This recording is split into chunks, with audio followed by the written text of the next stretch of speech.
প্ৰথমে সদৌ অসম ছাত্ৰ সন্থাৰ শিৱসাগৰ সাধাৰণ সভা সফল কৰি তোলাৰ কাৰণে শিৱসাগৰবাসী ৰাইজ আৰু অসমবাসী ৰাইজলৈ আন্তৰিক কৃতজ্ঞতা জনালোঁ। জাতীয় শ্বহীদসকললৈ আমাৰ সেৱা জনালোঁ, শ্ৰদ্ধাঞ্জলি জনালোঁ আৰু তেওঁলোকে দেখাই যোৱা বাটেৰে যাতে জাতীয় জীৱনক শক্তিশালী ৰূপত আগবঢ়াই লৈ যাব পাৰে তেনেকুৱা পৰিকল্পনাই আগবাঢ়ি যাবৰ কাৰণে আজিৰ দিনটোত সংকল্পবদ্ধ হ'লোঁ। শিৱসাগৰ সাধাৰণ সভা সৰ্বাংগ সুন্দৰভাৱে অনুষ্ঠিত হোৱাৰ পৰৱৰ্তী পৰ্যায়ত প্ৰতিনিধি সভাই আমাক যি দায়িত্ব অৰ্পণ কৰিছে এই দায়িত্ব অৰ্পণ কৰাৰ বাবে কেন্দ্ৰীয় নেতৃত্বৰ প্ৰতিনিধিবৰ্গলৈ কৃতজ্ঞতা ধন্যবাদ জ্ঞাপন কৰিছোঁ। আৰু আহিব লগা দিনত সদৌ অসম ছাত্ৰ সন্থাক অসমৰ ৰাইজৰ সংগঠন হিচাপে ছাত্ৰ ছাত্ৰীসকলৰ সুৰক্ষিত শৈক্ষিক ভৱিষ্যত, জাতীয় জীৱনৰ সম্পৃক্ত যিবিলাক বিষয় আৰু অসমৰ আৰ্থসামাজিক উন্নয়ন, নিবনুৱাসকলৰ সুৰক্ষিত যি অৰ্থনৈতিক ভৱিষ্যত, এই সকলোবিলাক দিশত সদৌ অসম ছাত্ৰ সন্থাই কাম কৰিব। অসমত থকা বিভিন্ন জাতি, ধৰ্ম, বৰ্ণ, ভাষা, জনজাতি সকলোৰে সমিল মিলেৰে সংমিশ্ৰণে সমন্বয়েৰে এক অসম গঢ়িবৰ কাৰণে সদৌ অসম ছাত্ৰ সন্থাই কাম কৰিব।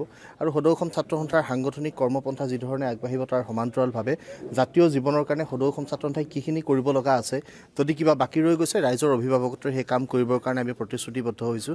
আৰু শিৱসাগৰ সাধাৰণ সভাৰ পৰৱৰ্তী পৰ্যায়ত আছুৱে এক নতুন দিগন্তৰ সন্ধান কৰিছে।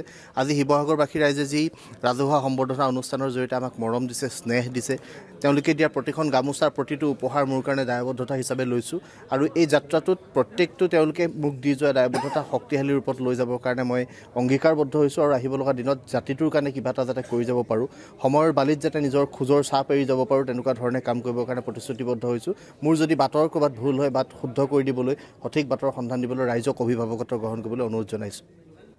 প্ৰথমে সদৌ অসম ছাত্ৰ সন্থাৰ শিৱসাগৰ সাধাৰণ সভা সফল কৰি তোলাৰ কাৰণে শিৱসাগৰবাসী ৰাইজ আৰু অসমবাসী ৰাইজলৈ আন্তৰিক কৃতজ্ঞতা জনালোঁ।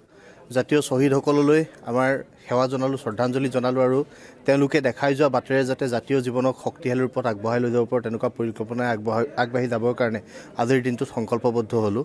শিৱসাগৰ সাধাৰণ সভা সৰ্বাংগ সুন্দৰভাৱে অনুষ্ঠিত হোৱাৰ পৰৱৰ্তী পৰ্যায়ত প্ৰতিনিধি সভাই আমাক যি দায়িত্ব অৰ্পণ কৰিছে এই দায়িত্ব অৰ্পণ কৰাৰ বাবে কেন্দ্ৰীয় নেতৃত্বৰ প্ৰতিনিধিবৰ্গলৈ কৃতজ্ঞতা ধন্যবাদ জ্ঞাপন কৰিছোঁ। আৰু আহিব লগা দিনত সদৌ অসম ছাত্ৰ সন্থাক অসমৰ ৰাইজৰ সংগঠন হিচাপে ছাত্ৰ ছাত্ৰীসকলৰ সুৰক্ষিত শৈক্ষিক ভৱিষ্যত, জাতীয় জীৱনৰ সম্পৃক্ত যিবিলাক বিষয় আৰু অসমৰ আৰ্থসামাজিক উন্নয়ন, নিবনুৱাসকলৰ সুৰক্ষিত যি অৰ্থনৈতিক ভৱিষ্যত, এই সকলোবিলাক দিশত সদৌ অসম ছাত্ৰ সন্থাই কাম কৰিব। অসমত থকা বিভিন্ন জাতি, ধৰ্ম, বৰ্ণ, ভাষা, জনজাতি সকলোৰে সমিল মিলেৰে সংমিশ্ৰণে সমন্বয়েৰে এক অসম গঢ়িবৰ কাৰণে সদৌ অসম ছাত্ৰ সন্থাই কাম কৰিব। আৰু সদৌ অসম ছাত্ৰ সন্থাৰ সাংগঠনিক কৰ্মপন্থা যিধৰণে আগবাঢ়িব তাৰ সমান্তৰালভাৱে জাতীয় জীৱনৰ কাৰণে সদৌ অসম ছাত্ৰ সন্থাই কিখিনি কৰিব লগা আছে, যদি কিবা বাকী ৰৈ গৈছে ৰাইজৰ অভিভাৱকত্বই সেই কাম কৰিবৰ কাৰণে আমি প্ৰতিশ্ৰুতিবদ্ধ হৈছোঁ। আৰু শিৱসাগৰ সাধাৰণ সভাৰ পৰৱৰ্তী পৰ্যায়ত আছুৱে এক নতুন দিগন্তৰ সন্ধান কৰিছে।